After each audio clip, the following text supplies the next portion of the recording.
नमस्कार, स्वागत है आपका। आप देख रहे हैं जी राजस्थान। मैं हूं आपके साथ संजय यादव। रात के 8 बज चुके हैं। वक्त हो चुका है आज की सबसे बड़ी बहस यानी कि न्यूज एंड व्यूज का। देश में आम चुनाव के 3 फेज खत्म हो चुके हैं। देश के कई हिस्सों में चुनाव संपन्न हो चुका है, लेकिन अब बारी है राजस्थान की। चौथी फेज में राजस्थान की 13 सीटों पर 29 को मतदान है। ऐसे में देश के बड़े बड़े नेताओं की धमक अब राजस्थान में सुनाई दे रही है, दिखाई दे रही है। कार्यकर्ता जमीन पर जरूर मेहनत करते हैं, लेकिन जब संगठन का सबसे बड़ा नेता जमीन पर उतरता है तो चीजें बिल्कुल बदल जाती हैं। ऐसे में बीजेपी और कांग्रेस के भी दोनों दिग्गज राजस्थान में हुंकार भरने लगे हैं। पीएम मोदी ने लगातार 2 दिन राजस्थान में रैली की और ये जता दिया कि उनका जो तेवर 2014 में था वो आज भी बरकरार है। और राहुल भी पहले से मजबूत होकर बीजेपी पर सवाल दागने और वादे करने में इस बार पीछे नहीं है। ऐसे में आज का सवाल वडोदरा में दिग्गजों की एंट्री के बाद जनता पर किसका प्रभाव ज्यादा दिख रहा और वादों और आरोपों से हटकर क्या जनता इस बार फिर से विकास के नाम पर मतदान करेगी, यही समझेंगे, चर्चा करेंगे। सबसे पहले एक रिपोर्ट दिखाते हैं, फिर चलेंगे मेहमानों के पास।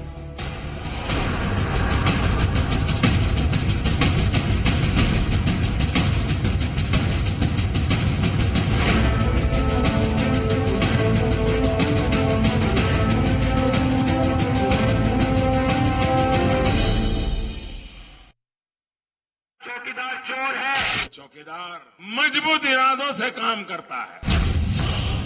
आरोपों के बयान में, उम्मीदों के आसमान में, वादों के जहान में जनता को लुभाते नेता राजस्थान में।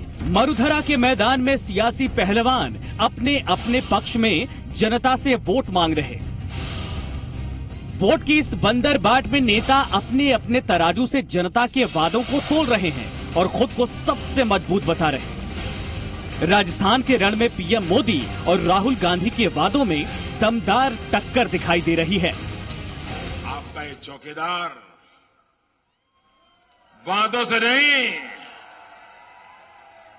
मजबूत इरादों से काम करता है। तभी हर माता बहन को गैस का कनेक्शन, घर घर में शौचालय और हर घर को बिजली। पिछले 5 सालों में सबसे ज्यादा नुकसान हिंदुस्तान के आदिवासियों का नरेंद्र मोदी। वादों से निकलकर बयान किसानों पर केंद्रित हो गए। दिग्गजों ने एक दूसरे पर जमकर निशाना साधा। राजस्थान में किसानों का कर्ज माफ करने का वादा किया गया था, लेकिन चुनाव जीतते ही नामदार गायब हो गए। उन्होंने कहा था आपके खेत के पास फूड प्रोसेसिंग फैक्ट्री लगाएंगे, कर दिया काम, मिल गया आपको सही दाम। कर्जा माफ किसने किया आपका? कांग्रेस पार्टी ने कर्जा माफ किया। पीएम मोदी का दावा कि कांग्रेस के दिन गुजर गए, जनता फिर से कांग्रेस को जवाब देगी, लेकिन राहुल ने उम्मीदों के भरोसे गरीबों को पैसा देने का वादा किया। अगले 5 चरणों में भी देश के लोग, देश के वीर जवानों पर उठाए गए हर सवाल का जवाब और चुन चुन करके देने वाले। किताब नहीं, एक नंबर। उन्होंने मुझसे पूछा कौन सा नंबर? मैंने उनसे बोला मुझे वो नंबर चाहिए जितना पैसा मैं हिंदुस्तान के हर गरीब व्यक्ति के बैंक अकाउंट में डाल पाऊं। कांग्रेस के घोषणा पत्र को ढकोसला पत्र बताकर पीएम ने राहुल पर निशाना साधा। तो राहुल ने वादा किया कि सरकार बनी तो चोरों की जेब से पैसा निकालकर जनता को दूंगा। उनका जो मैनिफेस्टो, जो ढकोसला पत्र होता है, वो ढकोसला पत्र यानी झूठे वायदों का पुलिंदा, देश की जनता को गुमराह करने वाला कांग्रेसी दस्तावेज। नरेंद्र मोदी ने सीधा अनिल अंबानी जैसे चोरों के बैंक अकाउंट में लाखों करोड़ रुपए डाला है। मैं उनके बैंक अकाउंट से, अनिल अंबानी के बैंक अकाउंट से पैसा निकालकर सीधा आपके खाते में डालने जा रहा हूं। बयानों के बवंडर में उलझी विकास की बातें, चुनावी मौसम भी नेताओं की जुबान पर नहीं आ रही। नेता मौसम के हिसाब से जनता की नब्ज पर उंगली रख लेते हैं, लेकिन साहब ये जनता है, सब कुछ जानती है। ब्यूरो रिपोर्ट, जी मीडिया। इसीलिए कहा जाता है कि नेता और मौसम एक जैसे होते हैं। जैसे चुनाव आता है मुद्दे बदल जाते हैं, जैसे हवा बहती है वैसे जैसे मौसम बदल जाता है। हमारे साथ हमारे सभी मेहमान जुड़ गए हैं। सीधे एक बार परिचय करवाते हैं, फिर सवाल शुरू करेंगे। चूंकि दोनों दिग्गजों की रैलियां शुरू हो चुकी हैं और दो रैलियां एक रैलियां करके हो भी चुकी हैं। सुरेश चौधरी साहब है, प्रवक्ता कांग्रेस पार्टी के, इस वक्त हमारे साथ। ओम सैनी साहब इस वक्त हमारे साथ हैं। वरिष्ठ पत्रकार मुकेश पारिक साहब हैं, प्रवक्ता भारतीय जनता पार्टी के। इसके अलावा जोधपुर से हमारे सहयोगी मनोहर हैं और उदयपुर से अविनाश भी इस वक्त हमारे साथ हैं। आप सभी का बहुत बहुत स्वागत है। अविनाश, सबसे पहले मैं आपके पास आना चाहूंगा। राहुल गांधी की रैली को आपने कवर किया, जिस तरीके से इस बार टक्कर होती दिखाई दे रही है, वाकई में माहौल क्या कुछ कहता है? जनता के बीच में किसकी लहर है? कौन किसको ज्यादा पसंद कर रहा?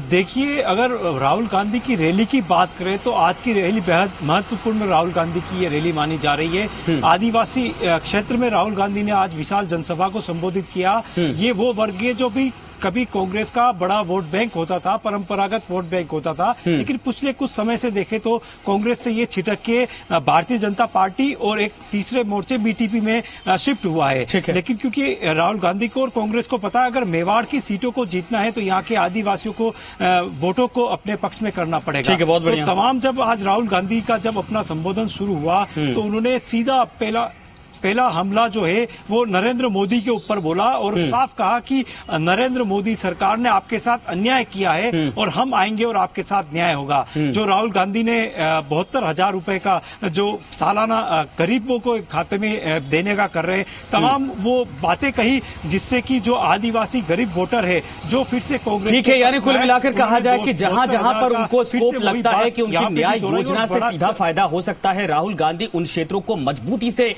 कवर अप करने में लगे हैं। ठीक है, इस वक्त मनोहर भी हमारे साथ है। मनोहर, आपकी रिपोर्ट क्या कहती है पीएम मोदी की रैली को लेकर?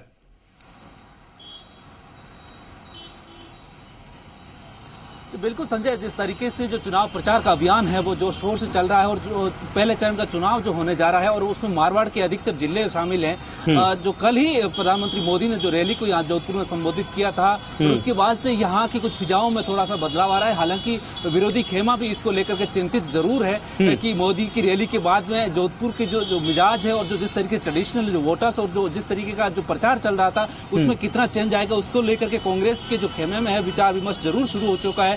क्योंकि एक प्रधानमंत्री मोदी की रैली में खासतौर से जिन मुद्दों का उन्होंने जिक्र किया और खासतौर से वीरों की और जो पाकिस्तान से यहाँ आए हुए लोग उनको नागरिकता देने की बात की, वहीं यहाँ जो जिस तरीके से वीर भूमि कहा जाता है और यहाँ की जो आन बान शान जिस तरीके से मारवाड़ की जो जोधपुर है और जोधपुर से लगे हुए जो अन्य जो जिले और बॉर्डर के इलाके, उसको ध्यान में रखते हुए प्रधानमंत्री मोदी ने सीधा पाकिस्तान पर अटैक बोला और देशभक्ति का जिस तरीके जज्बा जो जगाया, तो यहाँ की वोटर्स में किस तरीके मतलब कुल मिलाकर कहा जाए कि राष्ट्रवाद का मुद्दा पीएम मोदी की तरफ से सबसे मजबूती से उठाया गया है और कांग्रेस के 70 साल पर भी सवाल हुआ। ठीक है मनोहर, आपके पास आएंगे जैसे समय बचता है। अब चलते हैं मेहमानों के पास। सुरेश चौधरी साहब, शुरुआत आपसे करते हैं। पीएम मोदी की 2 जनसभाएं, राहुल गांधी की 1 जनसभा अब तक हुई।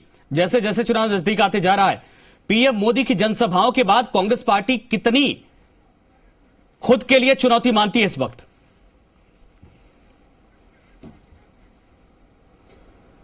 देखो संजय जी, कांग्रेस पार्टी बहुत पुरानी पार्टी है और मोदी जी के झूठे वादे जो वो कांग्रेस के चुनाव मैनिफेस्टो को झूठा वादों का पुलंदा बता रहे थे, मोदी जी को भारत की जनता पिछले 5 साल से देख रहे हैं और 5 साल से इन्होंने जो पहले प्रधानमंत्री का उम्मीदवार थे, मैनिफेस्टो बनाया था, जनता से जो वादा किया था, एक भी वादे पे वो खरे नहीं उतरे। तो भारत की जनता, भारत के वोटर बहुत समझदार है, उनसे पूरा यह हिसाब लेने का वक्त अब आया है। इसमें झूठी बातें करना, झूठे वादे करना, वरना वो 15 लाख का हिसाब देते, 1 साल में 2 करोड़ लोगों को रोजगार देने की बात थी, उस पे कुछ बोलते। हम पोलमा के बारे में बोलते हैं कि अच्छी बात है, सेना की उपलब्धि के बारे में बात करना चाहिए, लेकिन जो देश की इंटरनल सिक्योरिटी है वो आरडीएक्स आया कैसे, वो लोग पहुंचे कैसे, इस पे भी तो कहना चाहिए ना। तो इसलिए भारत की जनता पूरा जानती है। मोदी जी झूठे वादे करते हैं, उस वादे पे बोलते नहीं। मोदी जी ये बोलते कि मैंने 5 साल में ये कर दिया, वो made in India, made in India, made in India, एक प्रोडक्ट तो नहीं, बीजेपी तो आरोप लगा रही कि कांग्रेस पार्टी राष्ट्रवाद के मुद्दे से भाग रही है। उजला बीजेपी कांग्रेस लगा रही सर कि राष्ट्रवाद के मुद्दे से कांग्रेस पार्टी भाग रही है, आखिर इसका कारण क्या है? नहीं, कांग्रेस पार्टी राष्ट्रीय मुद्दे पे बात करना चाहती है, कहां भाग रही है? प्रधानमंत्री ने 5 साल में क्या किया, 5 साल की उपलब्धियां बताए, उसमें कांग्रेस कहां भागना चाहती है? भाग रही है बीजेपी। वो 5 साल की उपलब्धि पे कोई बात नहीं करना चाहती। जो मैनिफेस्टो में 5 साल पहले बात करके आए थे उसमें कोई चर्चा ही नहीं करना चाहते। भाई आज इनको धारा 370 खत्म कर देनी चाहिए थी। हाँ। गंगा साफ हो जानी चाहिए थी। हाँ। तो उन मुद्दों के लिए आज क्यों उन मुद्दों पे बात नहीं कर रहे? हाँ, ठीक है, आता हूं एक बार फिर से आपके जो पास। मुद्दे थे वो मुद्दे हटके। हाँ, आता हूं सर, आज पूरी चर्चा इसी पर है। पारिक साहब, मैं आपके पास आना चाहूंगा। पिछली बार राम मंदिर का मुद्दा, विकास का मुद्दा, इस बार दोनों गायब, बहुत पीछे छूट गए राष्ट्रवाद का मुद्दा। 5 साल की जो सरकार का कामकाज था उसका हिसाब आखिर क्यों नहीं? और क्या वाकई में राहुल गांधी की एंट्री के बाद भारतीय जनता पार्टी अपने लिए मानती है चुनौती? क्योंकि यही दावा किया जा रहा था विधानसभा चुनाव में और कांग्रेस जीत गई। ये पिछले 5 वर्षों में प्रधानमंत्री नरेंद्र मोदी जी के नेतृत्व में देश में एक नए विकास के आयाम स्थापित हुए हैं। और आप जो कह रहे हैं कि विकास के मुद्दे और राम मंदिर के मुद्दे गायब हो गए, दोनों ही मुद्दे गायब नहीं हुए।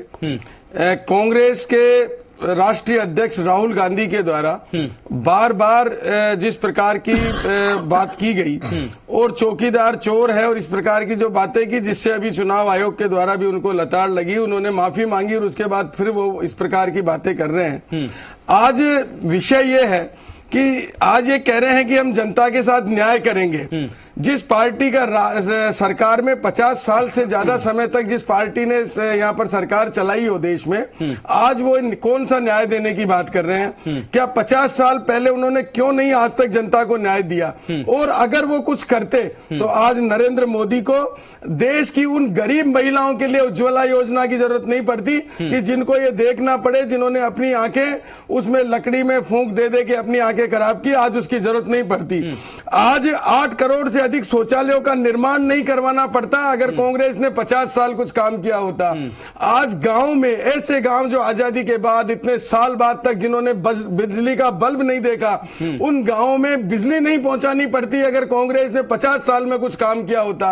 आज सारे हाईवे को गांव से जोड़ा गया, गांव में ग्रामीण गौरव पथ बनाए गए। आज किस प्रकार की आप विकास की बात कर रहे हो? हम तो विकास की जब बात करते हैं तो हम कहते हैं 55 साल बनाम 5 साल की बात पिछली सरकार ने भी किया, विकास की बात 5 साल से आपकी केंद्र की सरकार कर रही। लेकिन अगर वाकई में इन बातों को लेकर आम जनता के ऊपर फर्क पड़ता तो विधानसभा चुनाव में परिणाम आपके फेवर में क्यों नहीं आए? निश्चित रूप से विधानसभा के चुनाव में राजस्थान में हम पुनः सरकार नहीं बना पाए, लेकिन ये सही है कि अगर गणित की बात करें तो संख्या में कांग्रेस ज्यादा आई है। नहीं सर, लेकिन जब अगर हम जनता के मैंडेट की बात करते हैं भरोसे की बात होती है, 0.5% ये भरोसे की बात होती है। आम जनता एक बार आपको 163 देती है, एक बार 73 पे समेट देती है, ये भरोसे की बात होती है ना। सीटें नहीं निकले अलग बात है, लेकिन आम जनता का भरोसा कम हुआ है। देखिए, अगर आप आम जनता का भरोसा कम हुआ है। आज आप देश की बात अगर करते हैं, हाँ। नहीं, मैं जनता का भरोसा बताता हूं। अगर आज देश की बात करते हैं तो एक तरफ प्रधानमंत्री नरेंद्र मोदी जैसा नेतृत्व है, हाँ। और एक तरफ नेतृत्व विहीन पूरा विपक्ष, हाँ। पूरा लगा हुआ था। जनता इस बात को देखती है, हाँ। कि इस देश को नेतृत्व कौन दे सकता है, इस देश को कैसा प्रधानमंत्री चाहिए। आज हाँ। इस देश को ऐसा प्रधानमंत्री चाहिए जिसने पूरे देश में ही नहीं पूरे दुनिया में आज देश का गौरव और मान सम्मान बढ़ाया है। आज इस सरकार ने काम किया है, कामों की एक लंबी लिस्ट है जो आप चाहे वही कामों की लिस्ट तो जनता जानना चाहती है, लेकिन राष्ट्रवाद के मुद्दे के ऊपर सारे काम कांग्रेस के द्वारा बिल्कुल दबते दिखाई दे रहे हैं। कांग्रेस यही आरोप लगा रही। ठीक है, मैं एक बार आपके पास आऊंगा। सहरी साहब, आपके पास इस वक्त आना चाहूंगा, सबको थोड़ा थोड़ा वक्त देता हूं। कांग्रेस के अगर कांग्रेस के आरोप में दम, पारिक साहब आऊंगा आप दोनों की बातें, जो सवाल है एक दूसरे से मैं काउंटर करूंगा, पूछूंगा जो आप आरोप लगा रहे हैं। सहरी साहब, ये बताइए, राहुल गांधी और नरेंद्र मोदी दोनों की एंट्री हो चुकी है इस वक्त राजस्थान के रण में। तुलना करते हैं तो किसको भारी, किसको 19, किसको 20 पाते हैं, किसका असर ज्यादा दिख रहा? देखिए, कुल मिलाकर के मैं तो ये देख रहा हूं कि जो भारतीय जनता पार्टी या कांग्रेस के बीच में मुकाबला होना चाहिए था, उनके घोषणा पत्रों में उनका मूल्यांकन होना चाहिए था। उसके बजाय व्यक्तिमुखी राजनीति बनाने की चेष्टा की जा रही है। मेरे लिए भारतीय राजनीति में नया सिलसिला है जिसको स्वीकार किया नहीं जा सकता। ये भारतीय जनता पार्टी की बात हो या कांग्रेस की पार्टी हो तो ठीक है, लेकिन नरेंद्र मोदी की बात और राहुल गांधी की बात ये समझ में नहीं आती। बहरहाल बना दिया है तो उसमें लगता यह है कि इन दोनों की जुबान पे जिस तरह की भाषा इस्तेमाल करते हैं वो डेमोक्रेटिक नहीं लगती, वो बड़ी अपमानजनक भाषा है जो मुझे नहीं लगता कि घोषणा पत्र में इस तरह की भाषा लिखी गई है। चाहे वो संकल्प पत्र भारतीय जनता पार्टी का हो, चाहे वो जिसको घोषणा जो इनका जो कांग्रेस का घोषणा पत्र, उसमें दोनों में भाषा बड़ी बेहतर है। लेकिन उसके लिए जब चर्चा की जाती है तो बहुत ही ऐसी भाषा सुनने को मिलती है जो जिसको देख करके लगता नहीं है कि कुछ ऐसे बड़े राजनेता हैं जो कि जैसे चर्चा कर रहे हैं। बहरहाल राजस्थान में दोनों का दबदबा देखने को दबदबा है, मुकाबला है, टक्कर है, बिल्कुल सही। अगर राहुल गांधी हैं तो इधर मारवाड़ में हमें मोदी जी का भी दिख रहा है। ठीक है सर, तो दोनों का दबदबा तो ठीक है। सैनी साहब, बिल्कुल आपने कहा अभी मेवाड़ और मारवाड़ इन्हीं दोनों को अभी इन लोगों ने कवर किया, अभी तो रैलियां होनी बाकी है। चौधरी साहब, बीजेपी कह रही कि आप जैसे विधानसभा चुनाव में आपके राष्ट्रीय नेता को लाकर गुमराह जनता को किया, वही काम अब फिर से कर रहे हैं। 70 साल में कुछ किया नहीं, अब झूठे वादे कर रहे हैं, न्याय दिलाएंगे। 70 साल कहां थे भाई?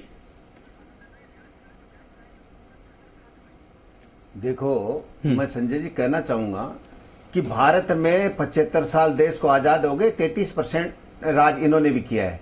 तो ये 33% का हिसाब कभी नहीं बताते हैं। ये 50 साल का, मैं बताता हूं 50 साल का हिसाब। जिस देश में सुई नहीं मिलती थी, वर्तमान भारत का निर्माण करने का काम कांग्रेस ने किया है। कांग्रेस के प्रधानमंत्रियों ने किया है, देश के प्रधानमंत्रियों ने किया है। किसी व्यक्ति ने देश की जनता के सहयोग से किया है, देश की जनता के आशीर्वाद से किया है। देश की जनता के आशीर्वाद को ये लोग आशीर्वाद नहीं मानते। आज इनकी राजस्थान में हार हो गई, उस हार को हार नहीं मानते। आज राहुल जी ने ये सोचा है, हमारे पहले के प्रधानमंत्री भी सोचते थे, चाहे इंदिरा जी हो, चाहे राजीव जी हो, चाहे लाल बहादुर शास्त्री जी हो, तमाम प्रधानमंत्रियों ने गरीबी को मिटाने का के बारे में हमेशा सोचा है। आज नहीं, बीजेपी तो सर कहती है कि सिर्फ सोचते हैं, आप करते कुछ नहीं है। देश के लोग, फारिक साहब आप बोलना चाह रहे हैं बीच में, मैं चाहूंगा आप जवाब दीजिए, आपकी बात आपकी तरफ से करते हैं। कांग्रेस जो कहती है ना संजय जी, कांग्रेस जो कहती है वो करती है, पहले उसकी प्लान करती है, जनता को देने का विचार करती है। राहुल गांधी जी है जिन्होंने कहा था 10 दिन में कांग्रेस के किसानों के कर्जे को माफ कर देंगे। तीनों राज्यों में 10 दिन के अंदर कर्जा माफ कर दिया। सर, इंदिरा गांधी जी ने इनको झूठ को बार-बार चौधरी साहब, इंदिरा गांधी के दौर से गरीबी हटाओ का नारा हो रहा है। इंदिरा जी कहती थी कि मैं कहती हूँ गरीबी हटाओ, वो कहते इंदिरा गांधी हटाओ, इंदिरा हटाओ। और उनके जाने के बाद से कितने साल बीत गए सर? एक जनरेशन नहीं, 2 जनरेशन तब से जवान हो चुकी है और देश की गरीबी अभी जस्ट की तब पड़ी है। हाईवे, तमाम भारत की रोड, तमाम विद्युतीकरण, तमाम गैस का प्रोडक्शन, पेट्रोल का प्रोडक्शन, ये तमाम क्या केवल मोदी जी के 5 साल में हो गया? ठीक है, पारिक साहब जवाब। जो सिलेंडर कांग्रेस के राज में 438 रुपए में मिलता था, वो 850 रुपए का हो गया। इन्होंने क्रूड ऑयल सस्ता है पूरी दुनिया में 33% में। पारिक साहब बोलिए, जवाब दीजिए। कांग्रेस के राज से महंगा पेट्रोल, आपने कहा कुछ नहीं किया, उन्होंने सारा गिना दिया। खत्म कर रहे, आज महंगाई का मुद्दा खत्म, काले धन का मुद्दा खत्म, महंगाई का मुद्दा खत्म, काले धन का मुद्दा खत्म। सारे मुद्दे जो जनता से जो बात करके सिलेंडर सर पे रख के पेट्रोल की टंकियां दिखा के राज में आज कहां है वो मुद्दे? पारिक साहब, इन्होंने 55 साल में क्या किया उसका मैं भी बताना चाहता हूँ बानगी। इन्होंने क्या किया वो भी मैं भी बता रहा हूँ। 5 साल का तो मैंने बता दिया। सुनो, 5 साल का तो बता दिया मैंने। क्रूड ऑयल सस्ता, 5 साल का तो बता दिया। क्रूड ऑयल पूरे आपके $44 से विकास नजर आ नहीं रहा और $60 तक रहा। हमारे राज में $130 से लेकर $165 तक पर बैरियल रहा। तो ये देश की जनता जानती नहीं है क्या? आपको विकास नजर आ नहीं रहा। पूरे 25 साल में आपने क्या किया? मैं चाहूंगा मेरी सुनिए, हमने ये किया था। भारतीय जनता पार्टी सर बताइए, जवाब दीजिए। कांग्रेस ने नहीं बिल्कुल, मैं आपको वही बताने जा रहा हूं कि मोदी जी ने 5 साल में क्या किया। आज चाहे महिला सशक्तिकरण की बात करें, चाहे हम उज्ज्वला योजना की बात करें, चाहे मुद्रा योजना की बात करें, चाहे हम सड़क के हाईवे निर्माण की बात करें, चाहे एम्स के बात करें। एक मिनट बता रहा हूँ, नहीं आप सुनिए, अरे आप सुनिए तो सही। 13.5 किलोमीटर, अरे नहीं, अरे आप कम से कम ये बताओ, आप कम से कम झूठ तो मत मत बोलो। नहीं, आपने नहीं बोल रहे, आपने सरकारी आंकड़े झूठ नहीं बोल रहे, हम आपके फ्लूट नहीं लगाते आंकड़ों। नहीं, अरे जो होता है 16 करोड़ से हैं, अधिक लोगों को ऋण बोलते हैं, मुद्रा योजना में ऋण दिया। नहीं, आप गलत बोल रहे हैं। इन्होंने क्या किया वो भी सुन लीजिए। इन्होंने 55 साल में इनके देश के प्रधानमंत्री नेहरू जी बने, देश के 2 टुकड़े किए, देश में इमरजेंसी लगाए, 84 के सिख दंगे। अरे आप कौन ये किया? आपने 55 साल में क्या किया? आपने 55 साल में ये किया। आप जो अरे कहाँ मुखबिर थे? अरे आप तो अभी भी आतंकवादियों का पक्ष लेते हो। आप तो अभी भी आतंकवादियों का पक्ष लेते हो। आप तो जेएनयू में आज भी जाते हो। जेएनयू में भारत के टुकड़े के नारे करने वालों का साथ देते हो। लोगों के कल्याण की बात, इतिहास क्या कहता है? आपके नेताओं ने क्या किया, हमारे नेताओं ने क्या किया? ये मंचों पर होता है और स्टूडियो में भी दिखाई दे रहा है। सिद्धांत है ही नहीं, सैनी साहब, सिद्धांत है ही नहीं। सैनी साहब, जनता समझती है जनता गुमराह हो जाएगी वाकई में। बिल्कुल संजय, आप ठीक कह रहे हैं। नहीं, जनता गुमराह नहीं होगी। जनता तो अपनी कॉन्स्टिट्यूशनल गारंटीज मांगती है। जो कॉन्स्टिट्यूशन में लिखा है, जो प्रीएम्बल में लिखा है, उसको फुलफिल जो भी करेगा, चाहे नरेंद्र मोदी करें, चाहे राहुल गांधी करें, यानी कि कांग्रेस करे या बीजेपी करे, लोग उसका खैर मकदम करेंगे, स्वागत करेंगे। लेकिन उससे इधर उधर भटकाने की चेष्टा लोग एक आध साल तो होता है, लेकिन हमेशा ऐसा गुमराह नहीं होते। सैनी साहब, समय मेरे पास कम है, जरा मैं विश्लेषण मैं चाहूंगा दोनों प्रवक्ता सुने आपको। क्या वाकई में दोनों पार्टियों की तरफ से जिन मुद्दों पर विचार करना चाहिए था, जिन मुद्दों के साथ ब्लूप्रिंट तैयार करना चाहिए था, वाकई में उन मुद्दों से हटाने की कोशिश की जा रही? पूरे कैंपेनिंग को किसी और दिशा में मोड़ने की कोशिश की जा रही? क्योंकि सवाल जवाब दोनों पार्टियों से बनता है। संजय बिल्कुल ठीक कह रहे हो तुम। सबसे सिंपल सा रास्ता था कि भारतीय जनता पार्टी कहती कि हमने 5 साल के अंदर जो घोषणाएं की थी पहले, उन पे इतना अमल किया है, ये नतीजा रहा है। कांग्रेस कहती कि आपने नहीं किया और आपने ऐसा नहीं किया, इसलिए हम लोग विकल्प में ये करेंगे। तो मेरा ख्याल है बड़ा मधुर संवाद होता और जनता के पास में एक मैसेज जाता कि वास्तव में हमें किसके साथ में जाना चाहिए, किसके साथ में रहना चाहिए। तो ये दोनों पार्टियां नहीं कर रही हैं और जिस तरह की बातें अभी कह रहे हैं। ठीक है सर, बिल्कुल समझ गए। बड़ा कंफ्यूज, माफ करिएगा, समय कम है मेरे पास। हम लोग कुछ पारिक साहब 10 सेकंड में जवाब दीजिए। राहुल गांधी की एंट्री के बाद क्या वाकई में बीजेपी को फायदा होगा या नुकसान होगा? जी, बिल्कुल फर्क नहीं पड़ेगा। देश की जनता राहुल गांधी झूठ बोलते हैं इस बात को जानती है। राहुल गांधी खुद जमानत पर चल रहे हैं इस बात को जानती है। भारतीय जनता पार्टी की सरकार एक स्वच्छ सरकार है। भारतीय जनता पार्टी एक ईमानदार सरकार है। भ्रष्टाचार का बोलबाला 5 सालों में खत्म हो गया है। एक स्वच्छ, ईमानदार और सशक्त प्रधानमंत्री। माफ करिएगा, समय मेरे पास नहीं चौधरी साहब, मैं आपको समय देता लेकिन आपने समय बीच में ले लिया। मेरे दोनों सहयोगी थे मनोहर, अविनाश आपके पास नहीं आ पा रहा हूं, समय की कमी है, लेकिन दिन भर जो हमने सवाल पूछा एक बार जरा वो आपको बताते हैं। वादों और आरोपों से हटकर जनता विकास के नाम पर मतदान करेगी, विकास का पक्ष लेगी। 90% लोगों ने कहा है बिल्कुल नेता मंच से कुछ भी कर ले, लेकिन जनता का दिमाग बिल्कुल एक पॉइंट पर है कि भाई हमारे यहां काम होना चाहिए, विकास का मुद्दा ही सर्वोपरि रहेगा, उसी पर मतदान होगा। आप सभी का शुक्रिया हमसे जुड़ने के लिए, चर्चा करने के लिए, समय देने के लिए। और कुल मिलाकर यही था कि वाकई में दोनों नेताओं की एंट्री हुई है, ग्रैंड एंट्री कहा जा सकता है। बड़ी बड़ी तैयारियां, बड़े बड़े मंच तैयार किए गए, लेकिन इनके भाषणों का असर क्या वाकई में 2014 जैसा परिणाम दिलाएगा या फिर कांग्रेस पार्टी के लिए बिल्कुल बदल जाएगा? कांग्रेस पार्टी मजबूती से चुनावी मैदान में उतर रही, सरकार भी आ चुकी है राज्य में। वाकई में राहुल गांधी प्रभावी होंगे या पीएम मोदी एक बार फिर से 2014 वाला करिश्मा दोहराएंगे? देखना ये होगा 23 तारीख को जब चुनाव परिणाम आएगा। फिलहाल इस चर्चा में